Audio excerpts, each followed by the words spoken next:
Chapter 24. Ashley started researching the parcel flights, while he began looking into whatever public information he could find on their security. He wanted to get a general idea of what they could expect before they ever even reached the site. Bali, Ashley said after a few minutes. We need to get to Bali. The FedEx flight there will take us to Korea, and from there we can go anywhere. So once we are in Korea, we'll need to find our next flight and sneak onto it as well. There are multiple steps where we could get caught, but it would still be the fastest way back. Rip closed his eyes, his fingers tapping on the edge of his laptop. Once we are in Korea, it will be fairly easy, as long as we don't draw attention to ourselves. We will already be inside the FedEx compound, so to speak, which will make everything easier. Hiding from the unloading and loading teams and cameras will be the hardest part of that. You should be able to get information on all flights leaving Korea from public tracking sites, along with their tail numbers. Once we are there, we just need to match up the numbers and get on board the appropriate flight. The problem might be the flight from Bali. That flight isn't very long, which means the cargo jet might not be very large either. Smaller cargo jets don't always have the cargo areas completely separated from the front cabin. It would make our job of hiding from everyone almost impossible, depending on which model they use. Ah, you mean like in that movie with Tom Hanks? The cargo area for the FedEx cargo is almost right behind the pilots, with only a tiny separator. Nothing like what I would expect to see in a larger jet. He nodded. I'm not saying they're using something that small, or even that is the way they still do things. However, it is something to keep in mind. There is a lot we don't know about all of this. That's why we need to go over there and start watching them as soon as we can. Hopefully, once they got over there, someone would be able to help them solve the problem. Unfortunately, this was moving into an area of the underworld he had never touched. Rip had no idea if there were people who could get them the information they needed. Just like he had no idea if there were people who might be able to fly them directly home for a decent price. What he did know was that there were typically people for everything. So the likelihood of both existing was high. However, he didn't know their names or the passphrases to access them. As a matter of fact, he was lucky none of the phrases had changed since the last time he had been active. For all he knew though, they might never change because no one was dumb enough to go against the underworld. Rip took out his phone and brought up the number for Jesse, the island's plumber. He was tempted to call him. At the same time, anything he said to him would undoubtedly be reported to the man's superiors. He also couldn't simply ask for the closest information specialist in the area, whatever their name and passphrase might be. The info dealer would undoubtedly give him the location of the person who dealt with flights if such a person existed. However, Rip highly doubted he would also give him the appropriate passphrase. It's not like they were complicated or even hard to break, but it was a matter of tradition. That meant if he wanted to get all the information he would need from Jesse, he would either need to ask a lot of revealing questions. Or maybe, just maybe, there was another way. A method in which he could get everything and reveal almost nothing. It was worth the shot. Rip started up his computer and logged onto a website that would let you create a temporary email address. After that was done, he called the plumber. Rip, I wasn't expecting to hear back from you. Did everything go all right on the boat? Yeah, well, mostly. That is actually related to why I'm calling you. We found out who the mercenaries were working for, and they are stopping us from leaving Lombok by the normal civilian routes. Unfortunately, I have no experience dealing with that part of the, he coughed and continued. And seeing as you are actually such an esteemed plumber, I was hoping you might be able to send me a file with all the information I might need. Names of the various vocations and their associated passphrases. Jesse whistled. Shit kid, you don't ask for much, do you? It's what we need. Rip could hear some fingers tapping in the background, along with muffled cursing. Fine, I hope you're good with cryptograms though. I'll send you 2 emails to 2 different addresses. The first will contain the cipher, the second will have the list. Tell me when you're ready. Rip gave him the first address and waited for the cipher to come through. He copied the email onto his hard drive and the cipher into a text file for later. Then he created a second email address and gave it to Jesse. A minute later, he had an encrypted copy of the list on his computer and one in a text file. They were both probably being too paranoid, but it never hurt to be careful. You never knew who was listening to your phone calls, and you never knew what someone might send you in an email. Now, he just needed to decrypt the text, and they would be in business. The cipher was one he had never used before, and it took him over an hour to work his way through the list. He wasn't the most experienced with cryptography, but he and Nathan did have their code they played around with. He made sure to save everything on the code and the cipher for later use, and so he could inspect it in more detail. Now he had the list and all the various passphrases that he might need. Just like he had thought, there was indeed someone for pretty much every vocation you could think of. However, a fair number of them were also bundled up through brokers like the Blotter. For those people, Jesse had made a note of which broker he would need to go through instead. It was a very comprehensive list, and everything Rip could possibly have hoped for. Jesse had even been kind enough to include the address for the local information broker, along with their proper name, which was Weaver's. It was definitely a resource they could have used when he was younger. He was glad the access they had back then had been limited. Part of it had been their lack of knowledge, but a large part of it was what they did as well. The Underworld catered to professionals, people who operated businesses in the shadows. Yes, those people often hurt others, but they weren't terrorists. There was a difference. One was useful under the right circumstances and earned money. The other simply destroyed wantonly. Looking back on it now, he didn't think the Underworld particularly liked terrorists all that much. It wasn't closed to them completely, however it only provided a few limited functions. Even those transactions needed to be done through someone not clearly associated with their organization. In his case, it had been a child soldier who clearly wasn't a native.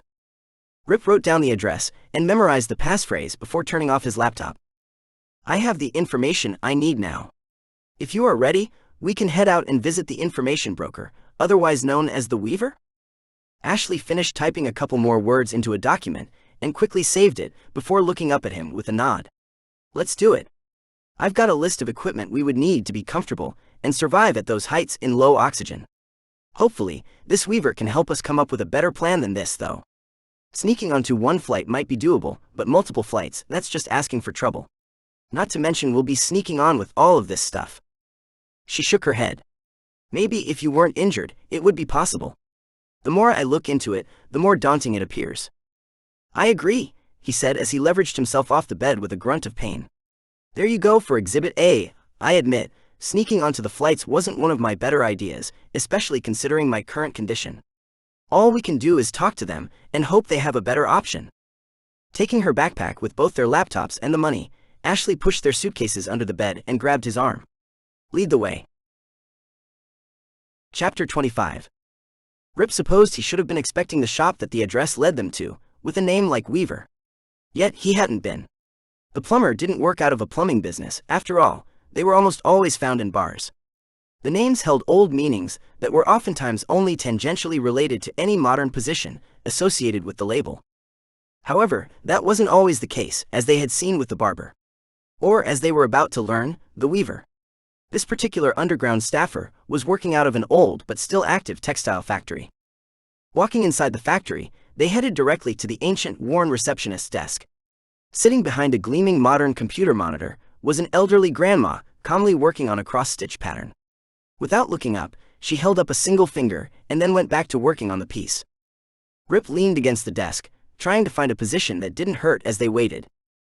A couple of minutes later, the grandma put the wooden hoop with her piece to the side and looked up at them. "Thank you for waiting. How may I help you?" Her accent was thick, but she spoke slowly and with great care to ensure she was understood. "It's not a problem. Are you making something for your grandkids?" Rip asked. From where they had been standing, he hadn't been able to see what pattern she was creating. She nodded happily and patted the hoop. "It is my first time doing one of these. I hope she likes it." "I'm sure she will, as long as she knows how much effort you put into it."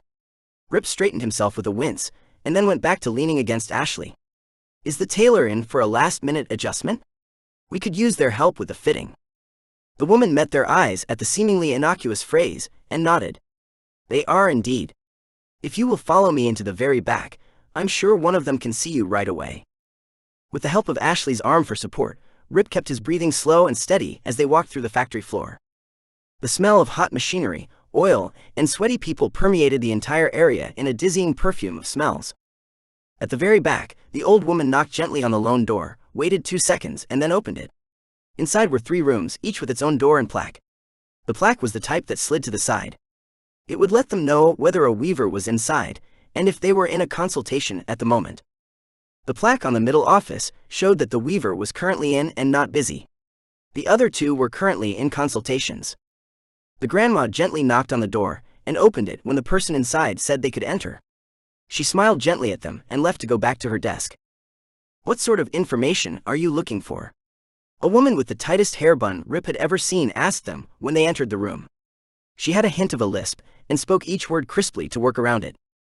"We need a way to get home to the States in the next week and a half without using civilian flights," Ashley told the woman.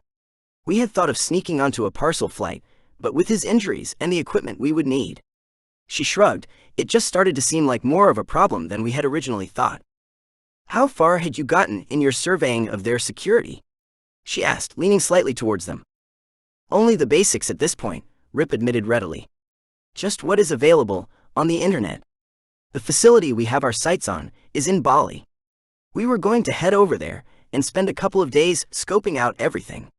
It would cut into the time we had left to get home, but it was the only thing we could think of doing. That is, until we learned there was a weaver nearby." The woman slowly nodded and turned to her computer. "What is the budget you have available for this task? It doesn't sound like you have very much set aside." A notebook appeared in Ashley's hand from the bottomless pit that was her purse. She had carefully tallied all the money they had earlier, minus what Rip had stored in their belts. "Let's see, we currently have a little over $53,000 with which to get us home and pay for your services." Rip felt his brow twitch. He hadn't realized the stacks of cash in the suitcases had added up to that much. Sure, he had been collecting money the entire time he was eliminating people when he took their wallets, for exactly this reason. Still, he doubted that added up to more than a couple of $1,000s. Those operatives had been carrying around a fair amount of cash. "That is more than I had been expecting, and opens up several options for you both. If you wish to still sneak onto the parcel flights, I can certainly provide you with the information you need. I will warn you, however, that their security is tighter than you are expecting. It needs to be to operate in the fashion that they do. That said, we do have an agreement with them to use their services from time to time." She fell silent and hit a few keys on her keyboard. "If you are willing to share a private plane, I can get you on one that leaves in 3 days from a small regional airport outside the city. It is headed to a small airport outside of Denver in Colorado. It would only cost you each $10,000 to be handed over at the time of the flight." A frown creased her face as she scrolled the page and then began rapidly typing. "I'm going to be honest with you, at first glance this sort of deal is outstanding. The owner supposedly merely wants some people to talk with during the flight, and the money requirement is more to ensure the people who come have reached a certain standard." She stopped typing and glanced up at them. "It sounds good on paper, but in my opinion it seems a little too good. If you would give me a minute, I would like to look into this a little more." They both agreed, curious as to what she would find. The frown on her face gradually grew more pronounced. The deeper she looked into the deal and the owner, the more disgusted she became with the man. He was a wealthy businessman from India, who seemed to travel far more often than he really needed to. There was nothing wrong with that per se. Except it was just the tip of the iceberg with this man. With everything else she had already found, it created a rather incredibly disturbing picture. This was the sort of man that she would love to pay someone to get rid of. Unfortunately, that was not how the Underworld did business. As a named business operator, she was not allowed to create or even offer bounties on specific individuals. That was not part of what the Underworld did, unless you counted the regular black market jobs that were always offered. Those didn't count as bounties, as they were typically more geared toward assassination instead of bringing someone in alive. Even then, they were only the facilitators, not the ones creating the original postings. Finally, she turned back towards Rip and Ashley with a serious face. "I would suggest not taking this deal, not unless you are prepared to defend yourselves. Just because someone knew how to access certain parts of the Underworld didn't mean they lived the lifestyle. They could have been the child of someone in the business, and getting in touch with the Weaver was all they knew how to do."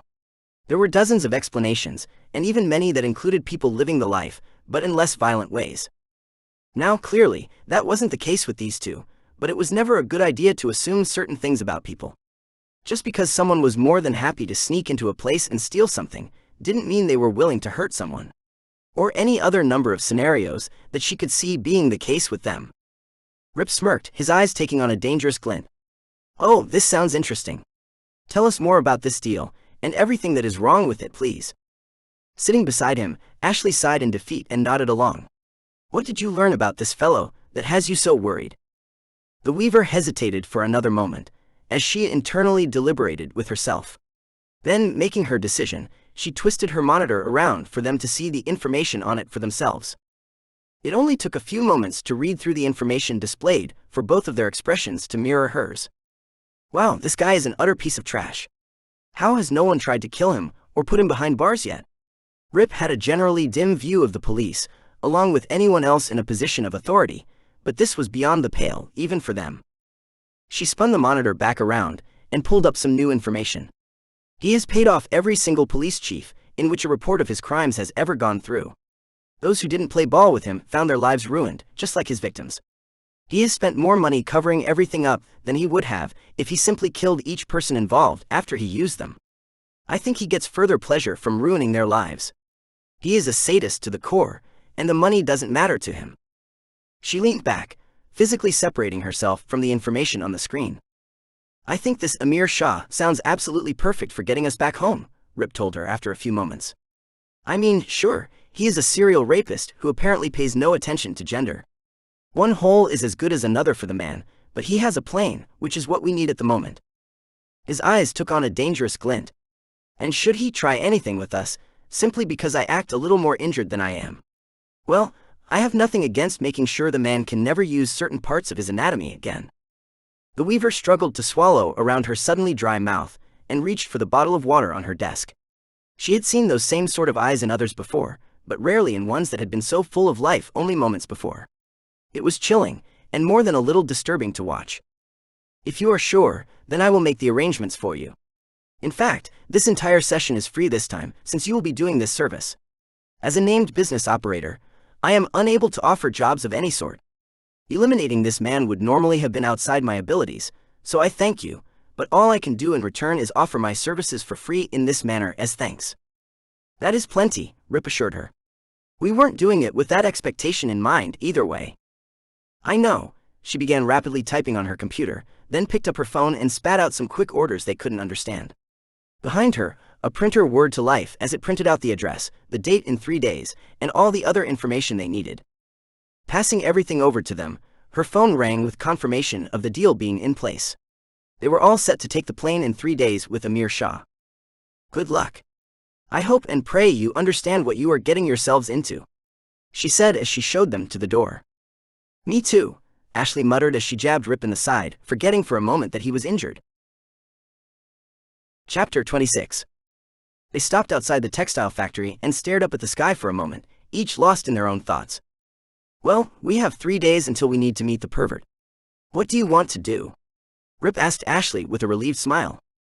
Coming to the weaver had definitely been the right choice. She had easily solved their problem, and they hadn't even needed to discuss any of the other alternatives she could have put together for them. Taking care of Amir Shah would honestly be a pleasure for him. He had no relation to any of the prior people the man had taken advantage of, but the man himself was scum and had crossed too many lines. Anyone who even thought of touching Ashley in that way against her will was destined for death. Needless to say, that was also true for anyone who thought of touching him in that way. The courts and prisons could keep their criminals, but he would dispense his own justice whenever possible. I think it would be nice to just play tourist again, maybe hit up the beaches. You know, the same sort of things we were doing before all of this started and I was kidnapped from the middle of the road. Our time on the island did get cut a little short after all. Don't remind me of that night. I failed to keep you safe then. It was hands down one of the worst nights of my life. She raised a brow and looked at him in disbelief. Come on, me getting kidnapped was one of the worst nights of your life. Rip, I love you, you know that, but from everything I have recently learned about your childhood, I wouldn't even rank that in the top 10. There was your parents' death, your own kidnapping, the countless times you almost died, were tortured and abused. She shook her head. It was scary, yes, especially for me, but you did something I didn't even know you were capable of, and rescued me. For me, it was the worst night of my life, but you have gone through so much worse. None of that can compare to the thought of losing you, Rip told her solemnly, as he frowned sadly, the corners of his eyes crinkling. The memories of those events have all dulled with time. The sharp edges they once contained have mostly been worn down. I can barely remember my parents' faces. Even their pictures seem like strangers at this point. And sure, all those other things still hurt when I remember them, but I can go days, weeks, and sometimes even a month or two without thinking about a lot of those negative memories. And that is all thanks to you, and a little bit because of Nathan. I know we haven't really talked about it, but whenever I think of my future, you are always in it. So yes, that night was the absolute worst night of my life, because when they took you away, they were also taking away the future I had been seeing of us together. I know that might sound selfish, but that isn't how I mean for it to come across. Ashley put her hand on his arm. Shish, I understand what you're trying to say, badly, I might add. There is a reason I didn't walk away when you told me about your past, or when I saw you killing people. I admit that was a little shocking, but I had already been pretty well shaken by what the mercenary guys did by that point. My entire worldview had already been turned upside down by the time you rescued me. I still need time to think about everything that has happened. Just know that I am not going anywhere. You aren't the only one who has been thinking about the future. Maybe, if we can save the company and get my dad out of this mess, he'll even approve. If not, well, there is always Vegas. It was a discussion for the future, after everything they were currently dealing with was behind them. However, just mentioning it was already more than Rip had ever done in the past. He had known what he wanted, yet he hadn't wanted to commit to her without telling her about his real past. The truth had always been the proverbial noose around his neck. He hadn't wanted to ever talk about it, and yet he knew that someday he would need to. As terrible as this entire situation was, it had at least solved that particular problem for him. They held hands as they walked away from the factory, and continued talking about their plans for the next couple of days. Both agreed that getting back to the original goal of their vacation, which was simply spending time together and relaxing, would be nice. Once they reached the main road, it was a simple matter of finding a tuk-tuk and then getting back to the hotel. More messages had come in from the various unknown numbers that he ignored for the moment. He was not in the proper frame of mind to deal with veiled threats through text messages while he was injured. The bullet wound actually didn't hurt that much. It had gone straight though, and as long as he didn't pull at the stitches, he barely remembered it was there most of the time. His ribs were another matter, though the pills were helping dull that particular issue. Hopefully, by the time they got on that plane, he would have healed enough that he would be able to move more without stopping because of the sudden pain. He could handle pain. It was the body's response to it that caused him to stop each time. You couldn't really get around that. It was involuntary. It was easier to work through constant pain than it was sharp, involuntary reactionary pain. You could grow used to the first, while the second, there simply wasn't enough time to do so. If he wanted to bend over at the moment, it wasn't a smooth motion, but a jerking one as his body kept stopping. He would force it to continue, and then it would stop again. The process would continue until he had bent over, and it would repeat on the way up. Doable, yes, annoying most definitely. Would he be viable in the middle of a fight? He had no idea about that one, and didn't really want to find out. Adrenaline had a way of making the body ignore certain signals. Which is why relaxing on the beach for the next few days, and getting some nice healing in, sounded great to him. Right up until they reached the door of their hotel room. Chapter 27. As soon as they reached the door of their hotel room, they both knew things weren't going to be that simple. The door was standing ajar, and a man who held himself like a soldier was casually leaning against the door jamb, watching them. Looking behind them, Rip saw another 2 soldiers in plainclothes step out of rooms on either side of the corridor, blocking them from retreating. He softly cursed and tightened his grip on Ashley's arm. Rip had fared halfway decently against the crappy mercenaries and gang members. However, the 2 GIP agents had been much better trained, and his ribs, along with the hole in his side, could attest to that. Fighting well-trained soldiers, especially in his current condition, was out of the question.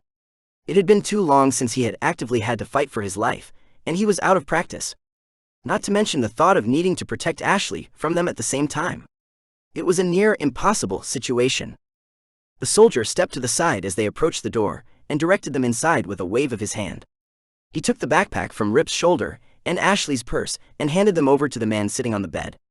Both of their suitcases had been opened, with their contents carefully sorted atop the thin duvet.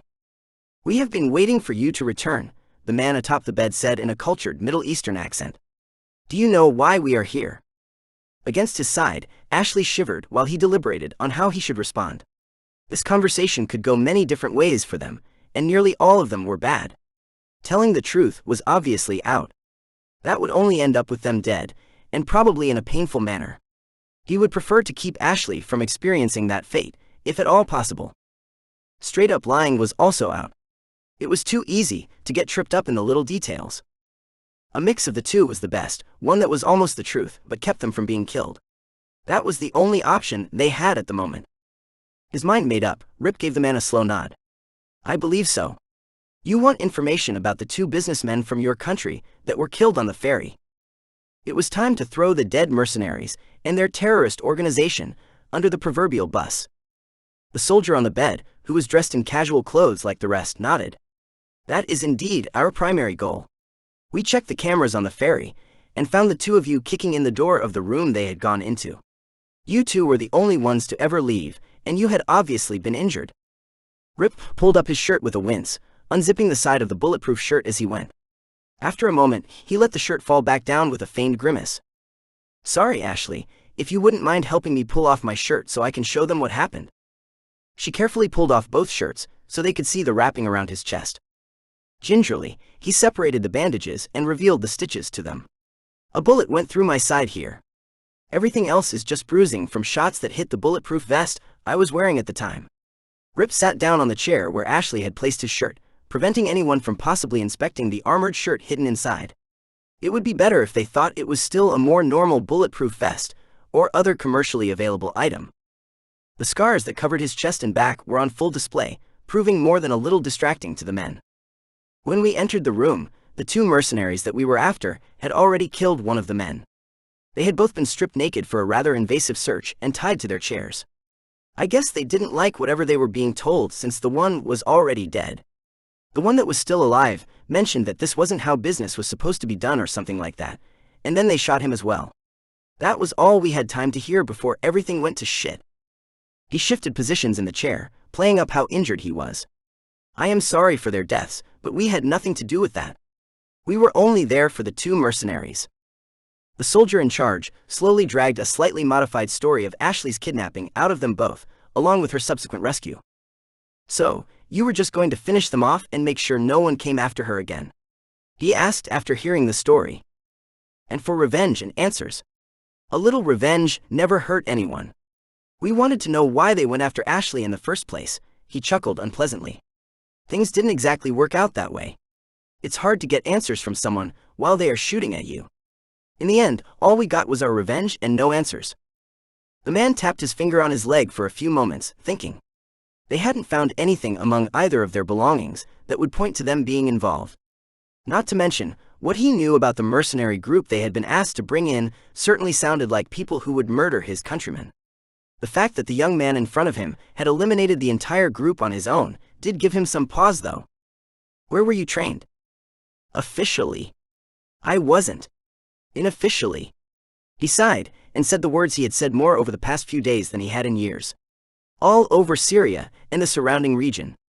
I was a kidnap victim during an uprising in Turkey as a child. The bombing killed my parents, and I was made a child soldier. I was rescued when I was 13. The soldier standing near them took several steps back.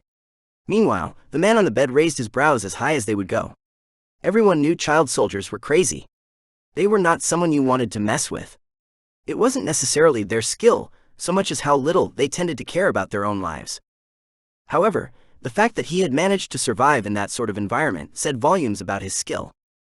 They talked for a while longer, or rather were grilled for details for a while longer. Then the soldier on the bed stood up and calmly walked out of the hotel room with a polite nod. A moment later, the door clicked shut behind the last soldier as they were left alone. Thinking quickly, Rip clapped his hand on top of Ashley's mouth, preventing her from saying anything. The man on the boat had said these men were soldiers. However, depending on their unit, they might still have access to the tech needed to bug their room. It was better to be careful in this case. The men had been in the room for a long time before they came back. There was no telling what they could have done to it. He quickly put both his shirts back on, and after taking a moment to inspect the suitcases, went to work. Every item on the bed that had been carefully set aside, he shook out to make sure nothing had been placed inside or attached. Only after that did he stuff everything back into the suitcases. Catching on to what he was doing, Ashley had wordlessly begun going through her purse and his backpack. Thankfully, they had never ended up going through them, otherwise they would have truly been in trouble then. The letter they had retrieved from the agent's belongings was still in Rip's bag, and all the photos were in her purse. His story had distracted them enough that they had seemingly forgotten to go through them. Either that or inspecting them had never been their plan to begin with. 3 items she didn't recognize appeared stuck to the inside of her purse. Another larger item was stuck to the inner pocket of Rip's backpack. Glancing over at him, she saw that he had already found 4 of the larger items in their clothes. 2 in her underwear and 2 in his clothes. Taking out his phone, Rip quickly typed out an explanation. They slipped listening bugs into your purse when we weren't looking. The other items are low-yield remote denotation bombs. Enough to kill us, and anybody unfortunate enough to be standing close by, but not destroy anything. My guess is our story never mattered to them. They were going to kill us one way or another, since we were potential witnesses to whatever happened on the ferry. It was just a matter of the method they would use. At least now we have a chance. Setting the 4 bombs to the side, he carefully removed the items from her purse and his backpack. Then gave them both another look through, just in case she had missed anything. Which she hadn't, not bad for her first time. He was impressed. They left everything on the bed, and left the room behind. Rip had one of the operative's suppressed pistols tucked into a shoulder holster underneath a partially open Hawaiian shirt. Ashley was equipped with the second pistol in a holster that rested above her butt. If the soldiers approached them while they were still inside the hotel, they would be ready.